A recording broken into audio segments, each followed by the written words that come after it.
शंकर भगवान पर चढ़े हुए जल की महत्वता शिव महापुराण की कथा कहती है। भगवान शंकर का पवित्र चरित्र कह रहा है कि मरने वाले व्यक्ति के मुख में गंगा जल क्यों दिया जाता है। आपके बच्चे पूछें, आपके रिश्तेदार पूछें तो उनको बताना कि शिव महापुराण में वर्णन आता है, स्वयं यमराज की धर्म पत्नी धुमोरना ने यह प्रश्न स्वयं जिस पर यमराज बैठते हैं उस भैंसे से, उस पौंड्रक से पूछा, भैंसे से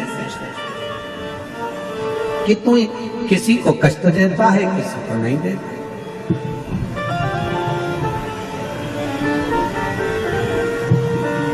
किसी को तो तू अच्छे से लेकर जाता है और किसी को रुला रुला कर लेकर जाता है।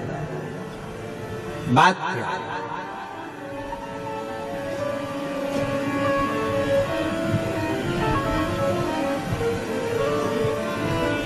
क्या बात है?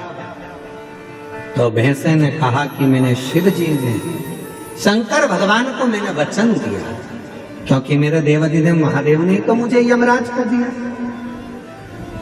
आज अगर मैं यमराज के पास में हूं, यदि मैं यम के साथ में रह रहा हूं, तो इसमें शिव जी की कृपा है, मुझे शंकर भगवान ने करुणा कर दिया।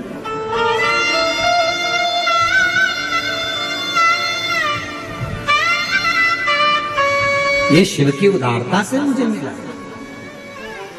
इसलिए हमारे सनातन धर्म में आज भी नियम है, ये गंगा का जो जल है वो भगवान शंकर का चढ़ा हुआ जल है, शिव के ऊपर से चढ़कर नीचे आया। कई लोग हमारा बहुत विरोध जब करते हैं तो विरोध में कह देते हैं कि शिव जी पे चढ़ा हुआ जल मत पियो। सीहोर वाले महाराज ने बताया पियो, और ये कहता है मत पियो। तो जो तुमसे कहे कि शंकर पर चढ़ा हुआ जल नहीं पीना चाहिए, तो उनको कहना कि फिर तो मरते समय तू गंगा जल भी मत पीना, क्योंकि वो भी तो शंकर जी पे चढ़ा हुआ है। शिव जी के शीश पर आया तब तो नीचे आया।